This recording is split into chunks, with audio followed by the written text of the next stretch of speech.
esperei algum tempo o povo chegar. Já esperei algum tempo o povo chegar e aí eu vou compartilhar. Maria Eduarda, lembro sempre, pode colocar qualquer dúvida, qualquer questionamento lá no bate-papo, fique à vontade, não precisa de necessariamente falar por timidez ou coisa assim. Quando não estiver entendendo, pede para explicar de novo. Vamos para o compartilhamento de tela e lembro a vocês, a você, na verdade, que nós estávamos trabalhando com a Revolução Francesa. Na aula passada, nós chegamos a ver aspectos relacionados aos antecedentes, à transformação dos Estados Gerais em Assembleia Nacional, a retirada do terceiro Estado junto à sala na qual ocorria a reunião, as agitações na rua mediante a muitos boatos, a tomada da Bastilha, a transformação da França numa monarquia constitucional com a Declaração dos Direitos do Homem e do Cidadão. Então, nós continuaremos daqui, vendo esse final de monarquia constitucional e início de república. Pois bem, a França era a primeira monarquia constitucional da Europa? Não. A mais famosa até os dias de hoje é a Inglaterra. Você tem a Rainha Elizabeth, né, a Eterna, e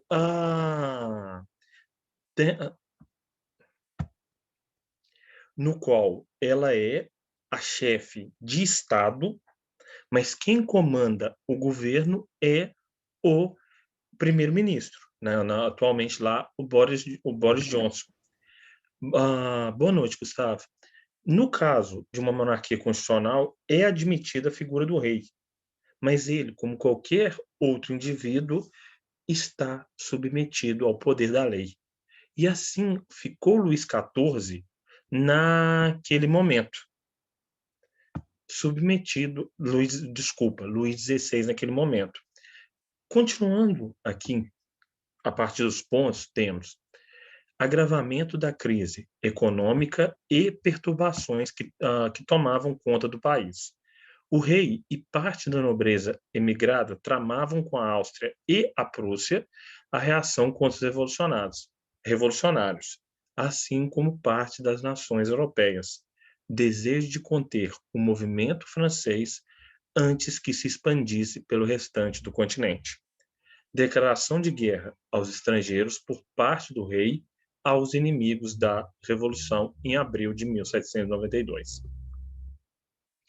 Este é o cenário de convulsão social. Cenário este que já estava presente lá no período anterior, que estava presente lá nos próprios antecedentes, e que a Revolução não deu conta de terminar. Crise econômica tinha antes da Revolução. Agitações tinham antes da Revolução. Agora, um rei que tramava contra a Revolução, isto não. O rei é obrigado a assinar a Constituição de 1791, mesmo contra a vontade. O Luís XVI foi alguém educado no absolutismo.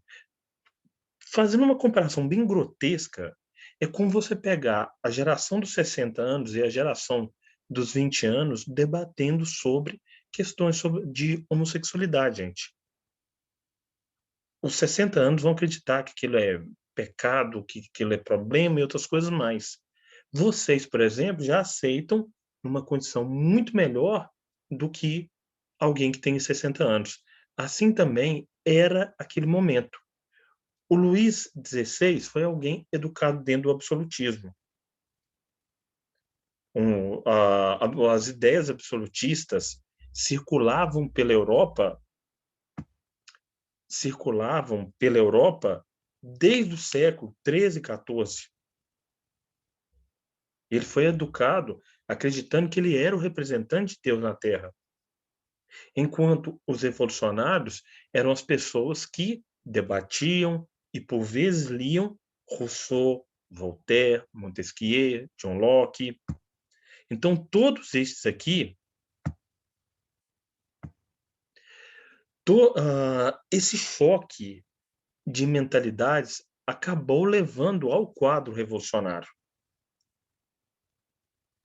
E, boa noite a todos que entraram depois. A gente tem a divisão ideológica dos revolucionários. E presta atenção nisso aqui. Eu vou ler até convenção e vou explicar uma coisa para vocês entenderem. Mas eu vou pedir antes a opinião de vocês, que seja no chat ou no microfone. Girondinos, grupo de deputados liderados, liderados por representantes da região da Gironda, alta burguesia e nobreza liberal. Os girondinos eram partidários da Revolução, mas com posições bem mais moderadas do que os jacobinos. Sentavam-se à direita na Assembleia. Jacobinos, ou Montanha, clube político fundado em 1789, reunindo os patriotas da burguesia, desejo de radicalização do movimento e ampliação das conquistas sociais da Revolução. Sentavam-se na Assembleia à esquerda.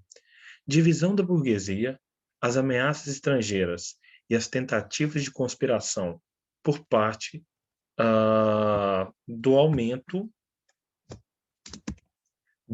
das manifestações populares, invasão do Palácio das Tulherias e suspensão das funções reais, proclamação da Primeira República Francesa.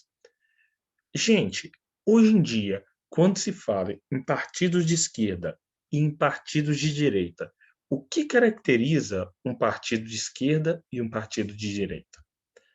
Por favor, abram ou respondam no chat ou podem abrir o microfone. Professor, Pode falar, Emerson. o partido de esquerda é contra o governo.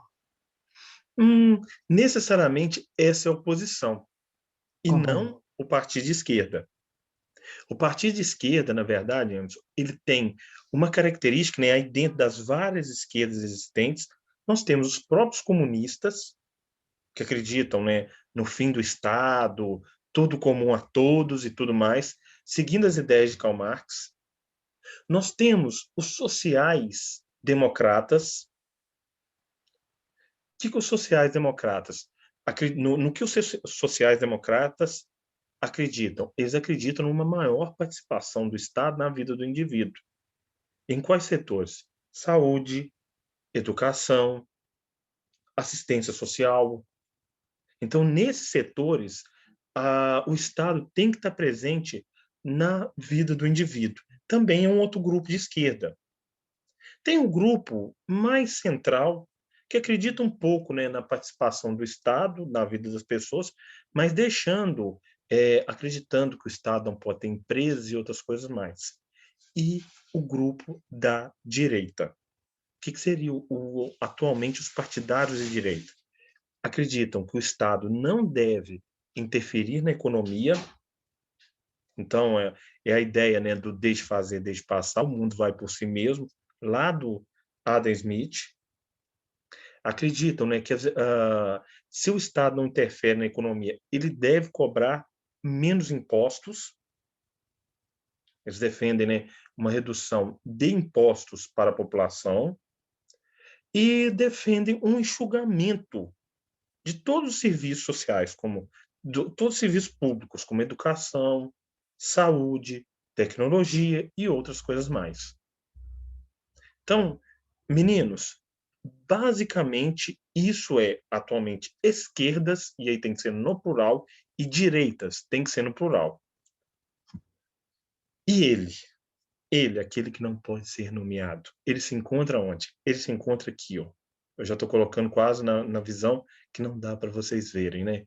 Ele, no caso, o atual presidente, ele se encontra no campo da extrema-direita, porque ele não acredita nas instituições democráticas. E, pessoal, existe extrema-esquerda e existe extrema-direita. Não vamos passar pano para ninguém aqui, não. Quando entra a palavra extremo, nunca é bom. Mas, entendam, um partido de esquerda defende mais a atuação do Estado na vida dos indivíduos. o partido de direita, defende uma menor intervenção do Estado na vida dos indivíduos. Então, sob um sistema sob um regime de esquerda, a cobrança de impostos tende a aumentar para o governo dar conta daquilo que ele promete. Num governo de direita, a cobrança de impostos tende a diminuir para deixar os cidadãos fazerem por si mesmos. Bom, vocês entenderam isso? Coloquem aí no chat, por favor. Sim ou não? Quer que eu explique de novo? Maria Eduarda, ok. Mais alguém, gente? Quer que eu fale alguma coisa de novo? Pessoal, só a Maria Eduarda que entendeu? Emerson, você entendeu aí? Tranquilo. Ok, obrigado. Ok, obrigado, Thaísa. Gente, e aí, eu volto a repetir, qualquer dúvida, podem me falar. Flávio, explica de novo. Por que eu fui fazer uma pequena explicação de esquerda e direita atualmente? Porque a origem de partidos de esquerda e partidos de direita está aqui na Revolução Francesa. Os deputados que se sentavam à direita eram mais conservadores. Não queriam tantas mudanças, não queriam uma aproximação com a população, eram os girondinos. Os chamados jacobinos já eram favoráveis à radicalização da revolução, defendendo, né, propostas de mudanças mais radicais.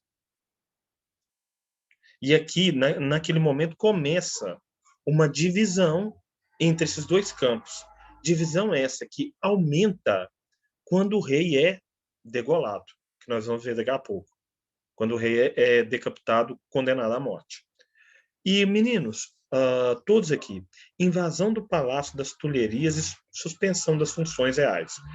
Quando o rei foi preso na fronteira da Áustria, ele foi acusado de traidor da Revolução.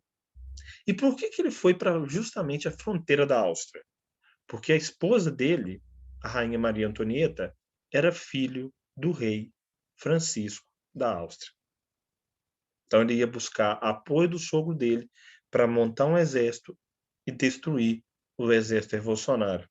Deu tanto azar que foi preso a 92 quilômetros da fronteira. Ele estava muito perto. Comparando aqui, a distância, por exemplo, de Manhuaçu a Ipanema. Pessoal, continuando aqui, queridos, a gente tem a chamada convenção. E o que foi a convenção? Hoje eu mesmo leio, viu? Hoje eu estou empolgado. Não sei porquê, mas estou. Acho que eu estou com um ânimo melhor. Deve ser empolgação das férias daqui a uns dias. Vamos ver o que foi realizado nesses 3 anos. Primeiro ponto. Figura de um regime republicano dirigido por uma convenção.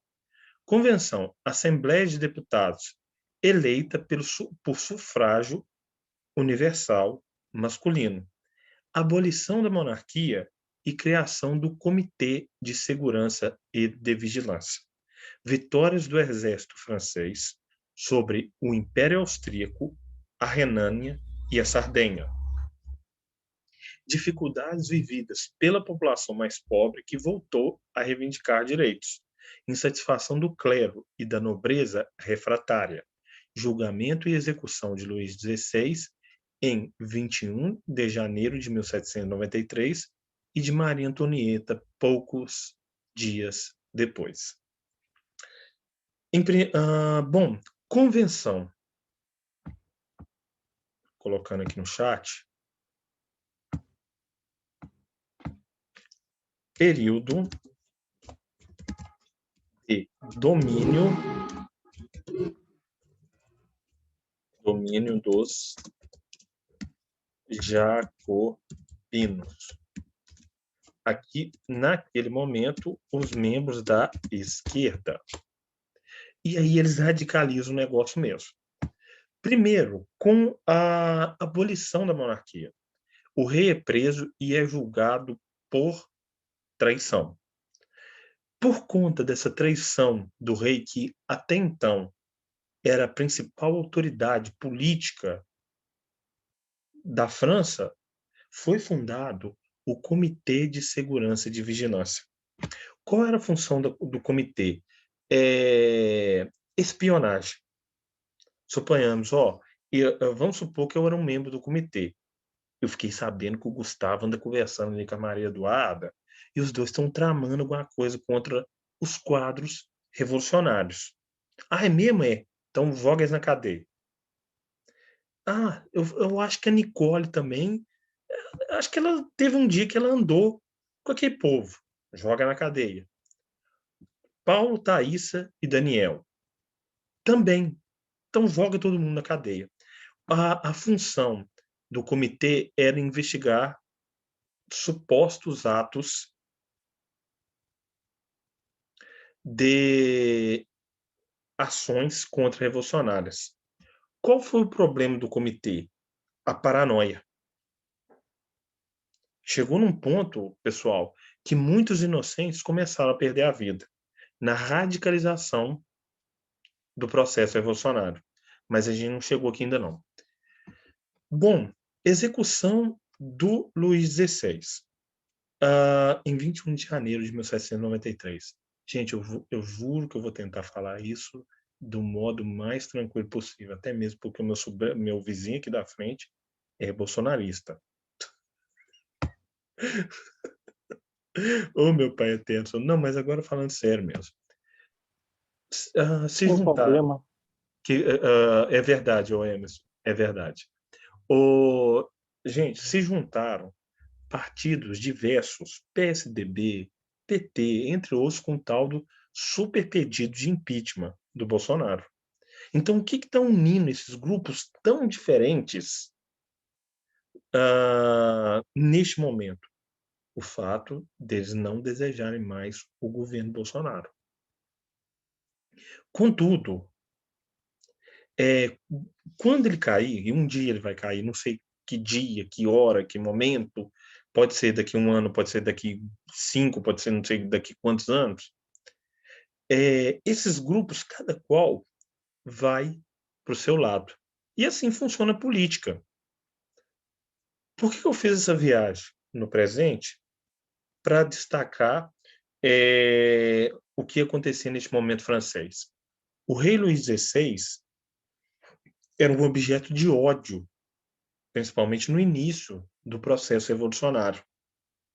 E a decapitação do rei, ou seja, ele perdeu a cabeça mesmo, acabou levando cada grupo para o seu lado. Se o ódio contra a monarquia e contra o que ela representava juntava jacobinos e girondinos, agora a monarquia estava decapitada, ela perdeu o pescoço. Ela teve a sua cabeça cortada, no sentido literal, tá feito com esse vizinho.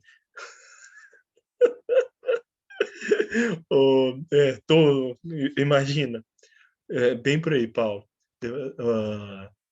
Bom, vamos continuar na aula, porque é mais importante. Então, aqui, quando o rei é decapitado, cada grupo vai para o seu lado, faz a sua vida que segue. E as ideias, as diferenças de ideias, começam a fazer com que eles passem a se chocar. Quem então vai se chocar depois do processo, depois da morte do rei? A esquerda, representada pelos jacobinos, e a direita, representada pelos girondinos. Vamos ver aqui. Abertura de caminho para a fase mais radical da Revolução com o comando dos jacobinos. Então, fase mais radical. E aí eu pergunto, antes de vocês verem, em qual sentido?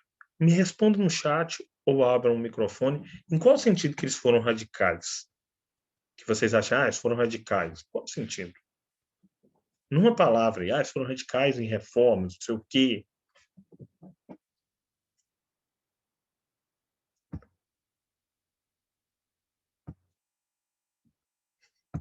Paulo, em qual sentido que você acha que eles foram radicais?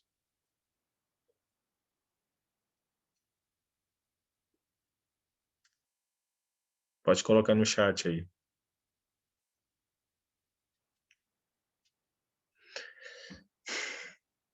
Pessoal, Emerson, qual o sentido que você acha que eles foram radicais aí, por exemplo? Não, não, professor, agora não. Ah, tá.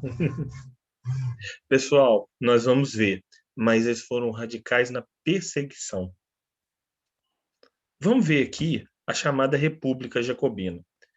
Foram radicais na perseguição por quê? Porque queriam garantir uma O série poder, de direitos políticos, que nós vamos ver, que vocês vão ficar impressionados com o que eles defendiam lá no final do século XVIII, lá em 1793. Então, vejamos aqui, República Jacobina.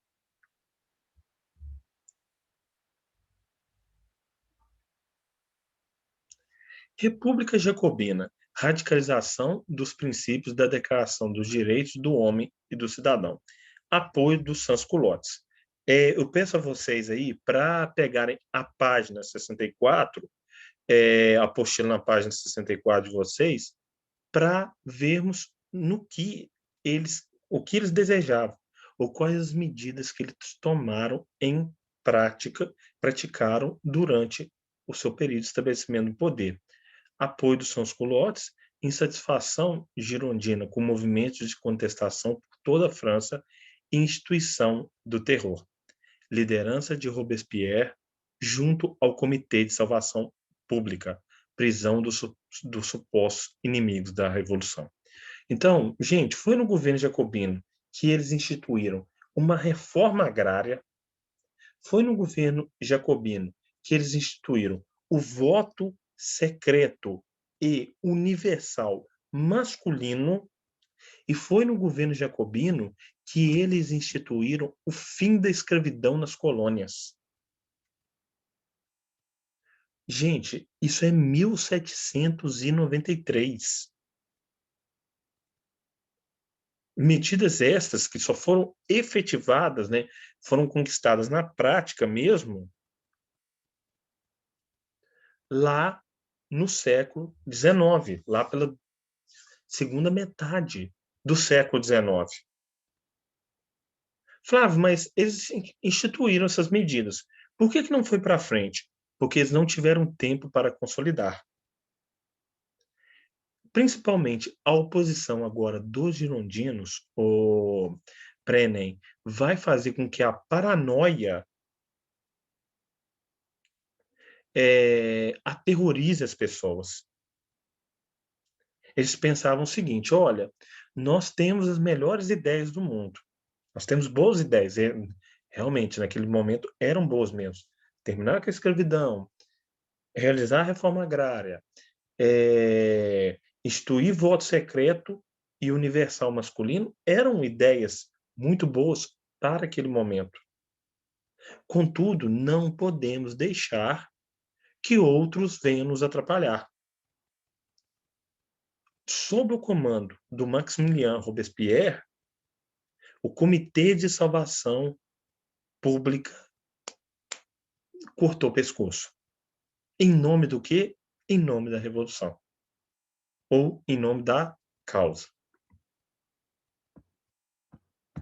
Bom, e aí, gente, mortes na guilhotina de mais de 30 mil pessoas entre 1792 e 1794. Morte dos próprios radicais por Robespierre.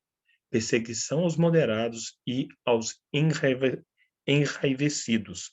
Retorno dos deputados girondinos à convenção. Decreto de prisão de Robespierre e execução do mesmo ainda em 1793. Em julho, termidor, de acordo com o novo calendário de 1794, início da reação termidoriana, anulação das diversas conquistas populares e os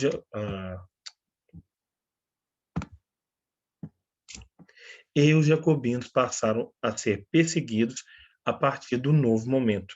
nomeado Terror Branco. Bom, meninos, 30.000 pessoas. 30.000 pessoas só nos arredores de Paris. Alguns números falam que em toda a França, nesses menos de 2 anos do governo jacobino, foram mortos aproximadamente 60.000 pessoas. Naquele momento, a população francesa era de 25 milhões de pessoas. 60.000 sendo mortas só pela guilhotina. Inclusive um muito famoso, que é aqui, né? É o Antoine de Lavoisier. Antoine de Lavoisier, pai da química moderna, foi morto na guilhotina nesse período do terror. E, gente, muitos foram mortos pela guilhotina, de certo modo, como fruto da paranoia do Robespierre. Inclusive, os próprios aliados do Robespierre começaram a temer pela própria vida. Vão dizer, falam assim, gente, nós criamos um monstro. Robespierre tem enlouquecido na sua sede de poder. Quando ele foi, em 1793, fazer um discurso na Assembleia Nacional, ele faz um discurso mais exaltado, falando sobre terror e virtude. E foi nessa que alguns grupos contrários a ele o prenderam pelo fato de ter por ele ter dado uma escorregada na Declaração dos Direitos do Homem e do Cidadão, nos princípios defendidos por ela, e poucos dias depois, menos de uma semana depois, ele estava sentenciado e também guilhotinado. Meninos, a guilhotina foi uma invenção francesa. Qual é a ideia da guilhotina? Dentro desse quadro revolucionário aqui, causar uma morte indolor para todos. Se vocês verem aqui alguns canais, né, de formas de pena de morte ao longo da história, tem coisa que assim é brutal demais. Então a guilhotina, né, quando você começa a sentir a dor da lâmina cortando seu pescoço, sua cabeça já caiu dentro de um cesto. O inventor, né, o Joseph Guillotin, ao contrário do que se fala, não morreu guilhotinado, viu? Ele morreu numa cama, doente, mas tinha por esse princípio, né? Trazer algo indolor, só que é muito forte você ver uma cabeça sendo cortada. E a outra cabeça importante caía no cesto. Quem era? Robespierre. A primeira foi a do rei Luís XVI. Terminava com a morte do Robespierre, o governo dos jacobinos, e começava o chamado diretório, que não deu conta de pacificar o país. Vamos para o diretório aqui, então. Diretório. Poder executivo ficava a cargo do diretório e o legislativo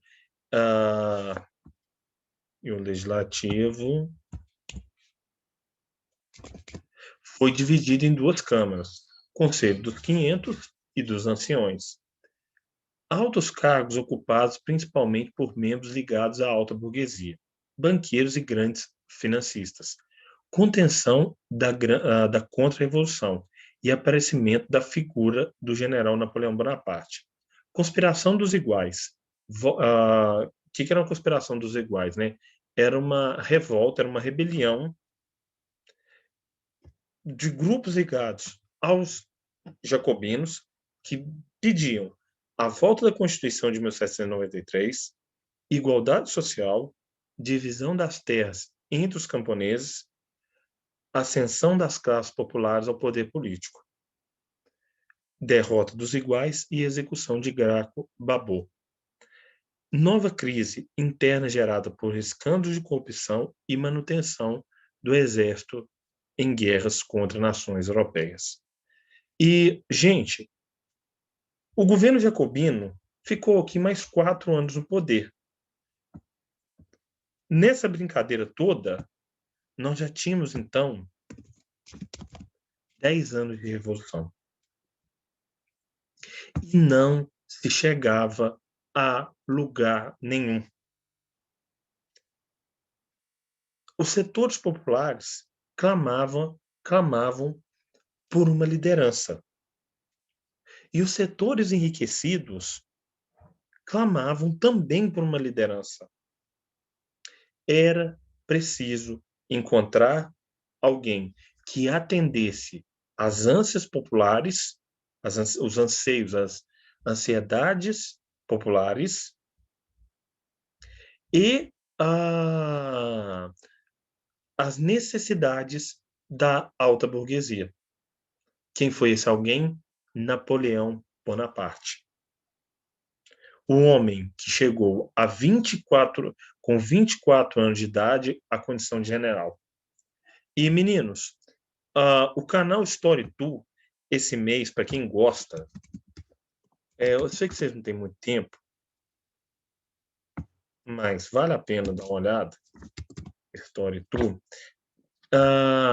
Em maio desse ano, fez 200 anos da morte de Napoleão. Isso ali, né, pelos idos de 1821. E o canal está, na verdade, com uma série especial sobre a mãe do Napoleão, a Josefina, que é a primeira esposa, a Maria Luísa, que é a segunda, o filho Napoleão II, o irmão Lucien Bonaparte, a outra irmã, enfim, tá com uma série especial sobre a família dele. O vídeo do Napoleão é fantástico. O Napoleão e o que a chegada do Napoleão ao poder representava? Representava que alguém vindo de baixo poderia ascender a partir de esforço próprio até o máximo poder francês. Inicialmente, com o golpe de 18 de Brumário, conspiração que levou Napoleão ao consulado, governo, poder executivo. O golpe de 18 de Brumário leva Napoleão Bonaparte ao poder. O que era o diretório? Era o órgão que tomava as decisões executivas. É como se o presidente dividisse o poder dele de executar as leis com mais 2 pessoas. Assim funcionava o diretório. Então você tinha, vamos trocar aqui para vocês entenderem, é como se a França tivesse 3 presidentes, sendo Napoleão o mais importante deles. Termina a Revolução e começa o período napoleônico. E vamos ver o que esse homem fez de tão grandioso para a população francesa. Vamos ver, então, o período napoleônico.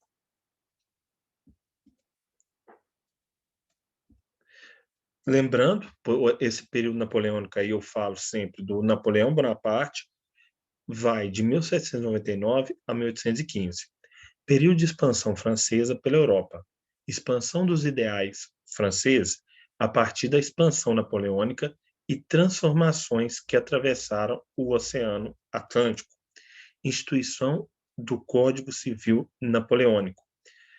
Abolição da servidão e dos impostos senhoriais, igualdade na cobrança de impostos e promoção da educação pública gratuita nos locais dominados pelos franceses. Napoleão, figura contraditória. Então, antes de continuar aqui, por que ele era contraditório?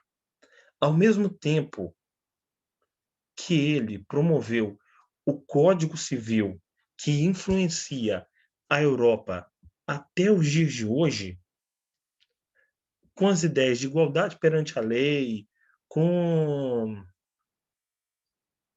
a separação entre igreja e Estado e outras características mais, educação pública, lá no século XIX, final do XVIII e início do XIX, ele foi uma figura autoritária, promovendo, ele ou seus generais, promovendo massacres com povos que não aceitavam sua dominação. Ao mesmo tempo que ele, internamente, ou seja, dentro da França, garantia muitos princípios iluministas, fora da França, ele foi autoritário com seus opositores. Por isso que nós podemos falar aqui de uma figura contraditória. Agora, genial. Num campo de batalha, quem gosta de guerra, quem quer seguir carreira militar, vale a pena conhecer a história de Napoleão. A ideia dele, nas primeiras batalhas que ele empreendeu contra o que é hoje a Itália, no norte da Itália, o dividir para governar, o dividir para conquistar, é fantástico. Todo mundo esperando que ele ia perder, ele divide uma primeira tropa, derrota ela, divide uma segunda tropa e derrota ela também. Mas a gente não pode entrar nisso, gente. Eu gosto demais, mas a gente tem que continuar na aula aqui vendo essas, mais as medidas políticas que ele tomou durante o seu governo. Mas vale a pena ver. Agora, tem que ter tempo. São 2 episódios, o segundo, inclusive, eu nem vi, mas eu já vi algumas outras coisas de Napoleão. Tem um livro ali muito bom dele também.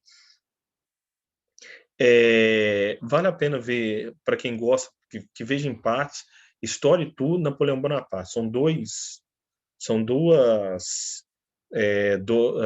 partes, né?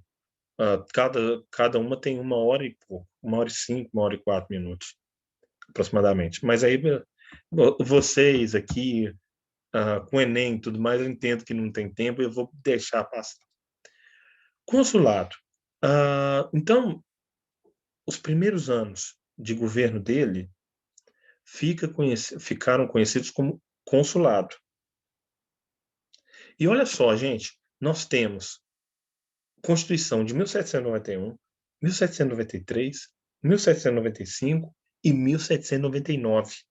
A França teve 4 constituições em 8 anos. Vamos ver quais eram as características desta Constituição de 1799. Constituição de 1799. Estabelecimento de uma forma de governo com base no poder executivo. Ideia de uma liderança incontestável por meio que aliasse força e carisma.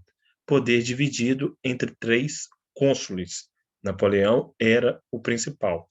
Nomeação de Napoleão como cônsul vitalício e formação da segunda coligação contra a França.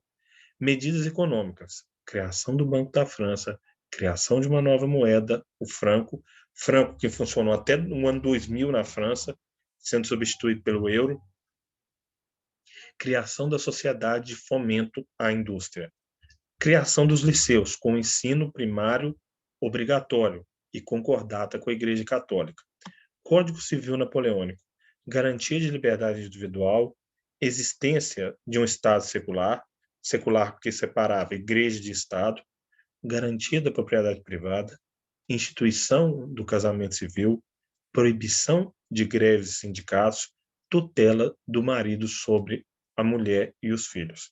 Plebiscito de 1804. Então vamos ver cada uma dessas medidas. Lembrando que aqui ele dividia os poderes com mais 2 cônsules. Mas, na verdade, ele é o principal. Mas, formalmente falando, ele ainda dividiu o poder. A Constituição de 1799 deu amplos poderes aos cônsules. Logo, a ideia de poderes tripartidos em igualdade, executivo, legislativo e judiciário, estava quebrada. O executivo acabava se destacando dos demais. Então, O correto era para estar assim, todos no mesmo nível.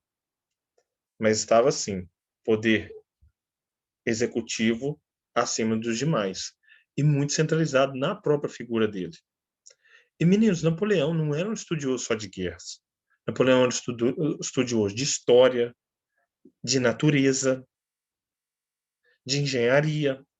Estudava isso tudo, tudo, tudo, tudo. E aí ele enxergava que para o desenvolvimento da França não bastava apenas reformas econômicas, era preciso assentar as bases para o futuro. E é isso que nós vamos ver daqui a pouco.